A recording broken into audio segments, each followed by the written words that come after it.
Story 1. She will make you take your clothes off and go dancing in the rain. She will make you live her crazy life, but she will take away your pain, like a bullet to your brain. 5-year-old me. She made him run around naked in the rain. She seems bossy. Story 2. Roxanne by the Police. It sounded like an innocent uptempo love song at the time, I guess. The lyrics are not wildly inappropriate by any standards.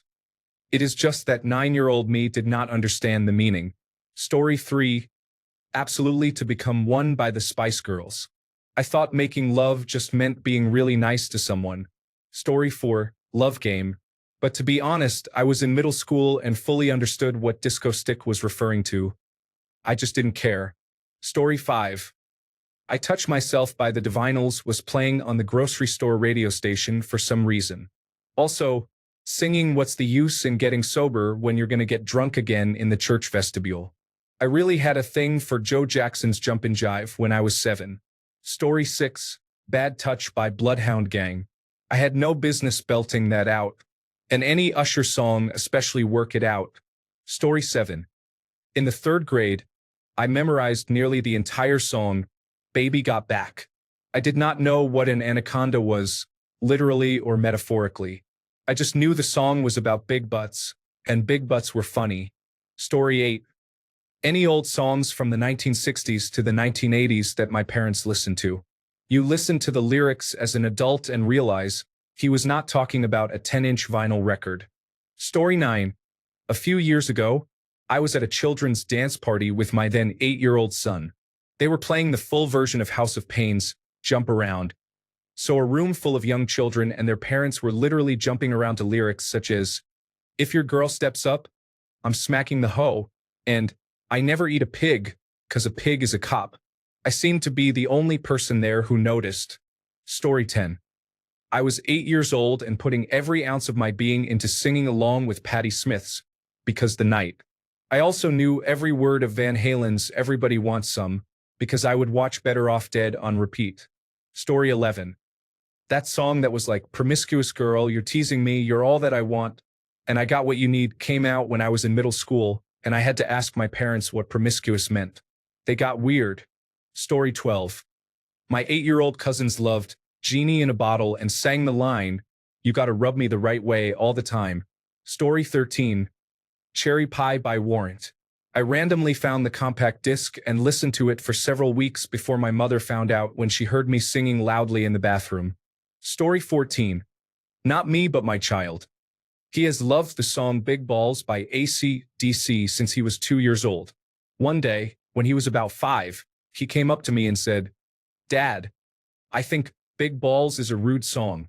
I thought the game was over, but he continued, "It's a boy saying he has big balls, but girls can have big balls too. It's not very fair." Story 15. I sang S&M by Rihanna on stage for our school's summer celebration in front of teachers, parents, and students, supported by the school orchestra. I was 11. Not one teacher questioned it, not even the orchestra teacher who also taught English. They apparently thought it was normal for an 11-year-old to sing about chains and whips excite me. To be fair, I thought that sex in the air meant saxophone music in the air, and that chains and whips were metaphors for percussion sounds. Also, for my primary school graduation party, our teacher, who was very sweet but did not know any English, taught us a choreography to Love Game by Lady Gaga. A group of 9 to 10-year-olds danced and sang along to Let's Have Some Fun. This beat is sick. I want to take a ride on your disco stick. Story 16. This is going to age me, but Every Breath You Take by the Police. To kid me, it sounded basically the same as other rock ballads from the era, and if you are not listening closely, it sounds like a man just singing about a woman he deeply cares about and wants her to feel safe. But no, the song is about a guy obsessing over his ex in a creepy, stalker-like fashion. Even Sting has said it is not a romantic song. It is dark and sinister, and many people have been misinterpreting it this whole time. The second song I can think of is from when I was a young adult, John Mayer's Daughters. For a while, everyone was playing it at their weddings, and it is like, did you not listen to the lyrics? Just gross gender cliches all around. Story 17. What would you do if your son was at home crying all alone on the bedroom floor because he is hungry? The only way to feed him is to sleep with a man for a little bit of money. His daddy is gone, somewhere smoking drugs now, in and out of lockdown. I do not have a job now. For you, this is just a good time, but for me, this is what I call life. Story 18. This land is my land. This land is not your land. I have a shotgun and you do not have one. If you do not get off, I will blow your head off. This land was made for only me. The teacher heard me in line after recess and got very mad. She asked who I learned it from and told me that he is not someone I should look up to. Story 19. 1980s song. It is by a male singer. The lyrics go, I didn't mean to turn you on. I was young. I thought it was about a robot. Laughing out loud. Story 20. I had no idea what Threw Away My Best Porn Magazine meant from Fight for Your Right to Party by the Beastie Boys. Story 21. My audiovisual company produced a high school graduation for 1,500 students. They wanted to play Pumped Up Kicks for the procession as all the graduates entered the room. The song is about a school shooting. Oops. Story 22. Let's talk about sex. Playing on the speakers at the community pool got stuck in my 6 to 7-year-old brain. It was so catchy, and I did not know what sex meant besides the song lyrics, so it seemed like we were already talking about it. What is the problem? Story 23. Well, I am not the world's most masculine man, but I know what I am, and I am glad I am a man, and so is Lola. Lola, Lola, Lola, Lola, Lola. Lola, Lola, Lola, Lola, Lola. Story 24. My sister and I would dance around the house to the song Tits and Ass from a chorus line as kids, blissfully unaware of what they meant. Story 25. Playground songs were beyond rated when I was a kid, even in elementary school. I cringe when I think about the times we sang those creepy jingles while on the swing set. They were usually innocent, well-known songs but with changed lyrics, dirty lyrics. One of them was racist. In 2nd grade, I sang a little jingle with a racial slur while horsing around with my dad in a sporting goods store. I had no idea what the word meant. It was just part of the rhyme. The singing was loud and joyous. My dad's expression is still imprinted in my memory. I'm sure he was absolutely mortified, especially given that he hates racism with a passion. He explained it to me and I never sang that again. Story 26.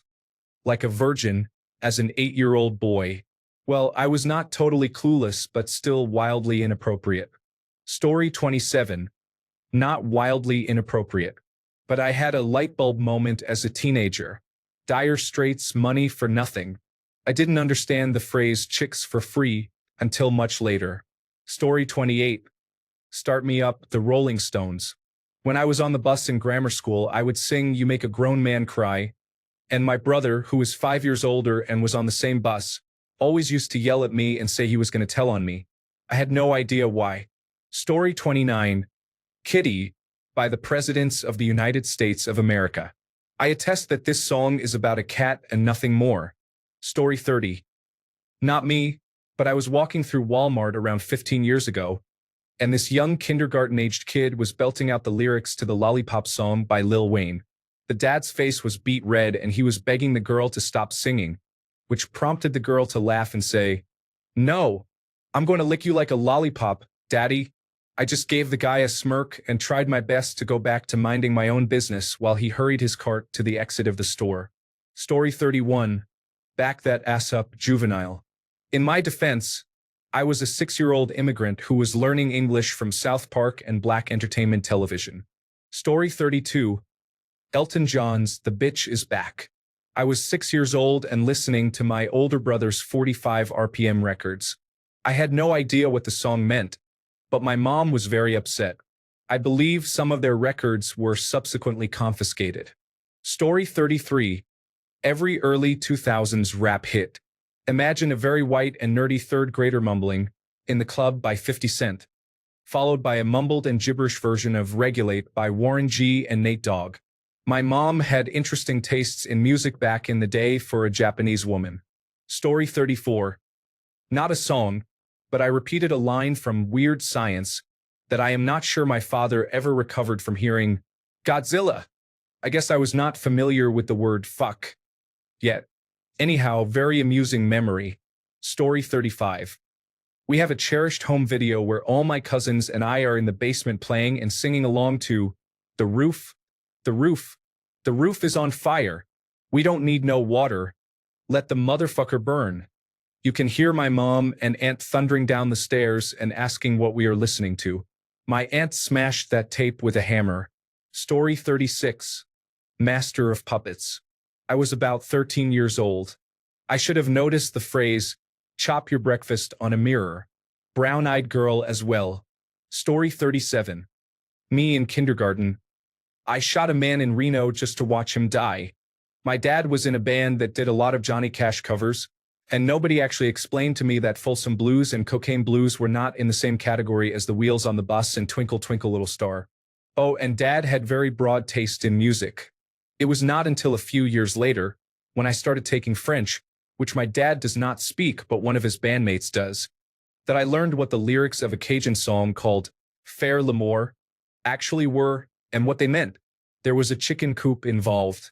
Story 38, Hot Child in the City, by Nick Gilder. Looking back at it as a mother, it is so inappropriate. Glad to See You Go by the Ramones. Learning the lyrics was an eye-opener. And last, a very old 45 revolutions per minute record that my mother had doing What Comes Naturally. It was from the musical Annie Get Your Gun starring Doris Day. I had no idea what it meant. It is somewhat risque for 1946. Story 39. I Wanna Sex You Up by Color Me Bad. I did not know the word sex yet, so I sang it as, I Wanna Set You Up. But then my mom heard the song. That was the end of that. Story 40. Just You and Your Hand Tonight by Pink. I was just a naive little Mormon teenage girl who had no clue that could possibly have any sort of inappropriate meaning. Story 41. My 6-year-old loves Pink Pony Club. I have told him it is about a place where pink horses dance. He is happy with that. Story 42. Go All the Way by the Raspberries in the 1970s. I even wrote the words down without knowing what they really meant. My mom found it and freaked out. Story 43. My mom has told me many times she was horrified by my attempts to recreate the California Girls music video. Story 44. I'll answer. Alanis Morissette taught me the word fuck, or rather what it meant, instead of just the generic bad word I knew growing up in New Jersey. But that was almost innocent compared to what I see nowadays. I work banquets and there are a lot of bar mitzvahs around this time of year.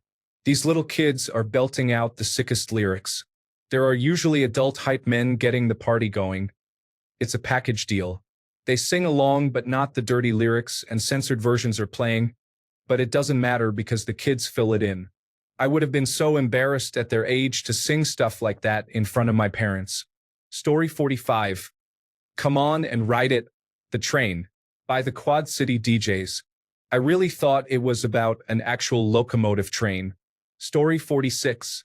Sweet Transvestite from Rocky Horror. My mother loved that movie. My siblings and I would sing it together and strut. I still love singing it. All of them, really. Story 47. Boom, boom, boom. I Want You in My Room. We spend the night together, now and then forever. Our entire grade 5 class sang that Venga Boys song, sometimes with the teacher. We were none the wiser. Story 48. I belted out like a virgin by Madonna at a Catholic Monsignor's birthday celebration. I was a member of a children's choir. Story 49. Tick-Tock by Kesha. I was singing that as young as 8 years old. Brush my teeth with a bottle of Jack. Ain't got a care in the world, but got plenty of beer. Boys trying to touch my junk. Junk. Yeah, I think that song should be at least rated R. Story 50. Let's Get Physical. I want to get physical. Let me hear your body talk. Yeah, aerobics. It's all about those endorphins. Story 51. Private Dancer by Tina Turner. Always giving my very best performance. My mother would lose it laughing. I thought I was so funny. Story 52. My 4-year-old sings Pink Pony Club like she means it.